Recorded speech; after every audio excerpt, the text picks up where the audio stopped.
Hello Pisces, ये होगी आपकी डेली लव रीडिंग जो कि होने वाली है 25 मार्च 2025 में। आपकी लव लाइफ कैसे रहने वाली है उसके बारे में। Sun moon rising and Venus की पोजीशन अगर आपकी पाइसीज यानी कि मेन राशि में है तो रीडिंग आपके लिए है। ये रीडिंग सिंगल्स के लिए भी है और इन्वॉल्व लोगों के लिए भी है। तो पहले देख लेते हैं सिंगल्स के लिए कैसा रहने वाला है आपका आज का दिन लव लाइफ के regarding. Let's see the devil and 4 of cups. So देखिए भाई, जो लोग अभी कम्प्लीटली सिंगल हैं उनके लिए आज रेड फ्लैग है।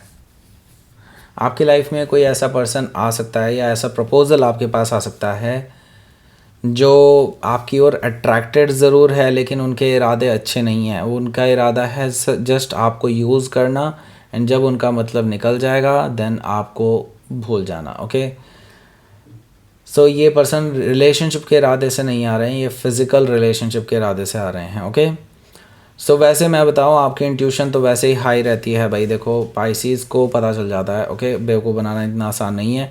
सिर्फ और सिर्फ एक ही चीज़ होती है, इमोशनली इनको बेवकूफ़ बनाया जा सकता है। वो अगर आप पहले ही पकड़ लेते हैं पाइसीज़ तो डेफिनेटली आपको फिर कोई बेवकूफ़ नहीं बना सकता, लेकिन आप बन जाते हैं इमोशनली अगर हो जाता है तो। ओके, सो मतलब इमोशनल मैनिपुलेशन अगर आपको कोई कर देता है तो देन आपसे आपका कंट्रोल ही नहीं रहता फिर अपने इमोशंस पे, ऐसा मुझे दिखाई दे रहा है।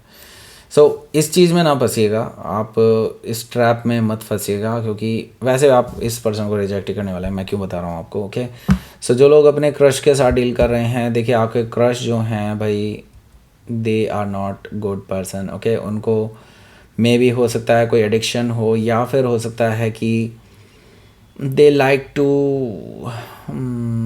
वन नाइट स्टैंड, कुछ ऐसी चीज़ें मुझे दिखाई दे रही हैं।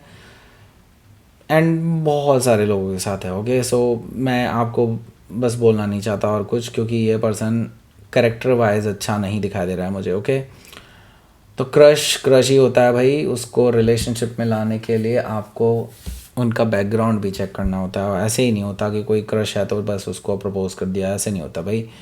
तो यहाँ पर वैसे भी एनीवे आप इस पर्सन को रिजेक्ट करते हुए नज़र आ रहे हैं, क्योंकि ये पर्सन ऑलरेडी आपसे और ज़्यादा करीबियाँ बढ़ा रहा है। लेकिन मैं ये देख रहा हूँ कि आप जानते हुए कि आपके क्रश हैं, लेकिन आपको इनसे अच्छी वाइब नहीं आएगी और आप इनको रिजेक्ट कर देंगे। ओके, हो सकता है कि आप किसी कैप्रिकॉर्न से डील कर रहे हो या फिर कैप्रिकॉर्न उनके चार्ट में हो सकता है। तो let's see Pisces involved.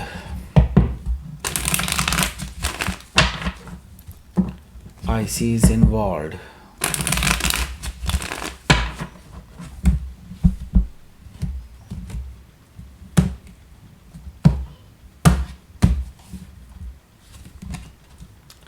Four of Wands, Five of Wands. Okay great. So देखिए भाई, जो लोग अभी इन्वॉल्व हैं, देखिए आप कमिटेड हैं, ये चीज़ मुझे दिखाई दे रही है। लेकिन कमिटमेंट को ख़राब करने में ना बहुत सारे लोगों का हाथ रहा है। जितने ज़्यादा लोग उतनी ज़्यादा प्रॉब्लम। इस चीज़ को समझ लीजिए पाइसेस, जितने लोगों से आप अपनी अंदरूनी प्रॉब्लम्स को बताएंगे ना, उतनी ही प्रॉब्लम बढ़ती चली जाएगी।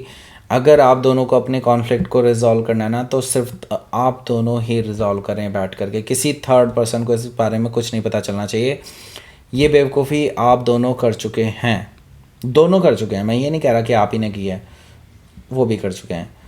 तो अब देखो, ये लोग तो आपका फ़ायदा उठाएंगे ना। अब उनको तो भाई जेलसी है आप दोनों के रिलेशनशिप से, क्योंकि आप दोनों की एकदम बहुत अच्छी बनती थी। लेकिन अब इन्होंने जहर घोलना शुरू कर दिया, क्योंकि इनको आपकी कमज़ोरियाँ पता हैं। सो अब आपको करना क्या चाहिए, आपको इन लोगों को ना लात मारनी चाहिए अपनी पूरी ज़िंदगी से, चाहे कैसे भी हों ये लोग। ओके, चाहे आपके अपने क्यों ना हों, इन लोगों को अपनी पर्सनल लाइफ से लात मार के भगाओ। ओके, तभी आपका ये रिलेशनशिप अच्छा वापस उसी टर्म्स एंड कंडीशंस में आ जाएगा जैसा पहला हुआ करता था। Okay, so that's it. ये थी आपकी रीडिंग पाइसीज। प्लीज़ लाइक करें, शेयर करें, सब्सक्राइब करें मेरे चैनल को Krishna tarot, and thank you for watching.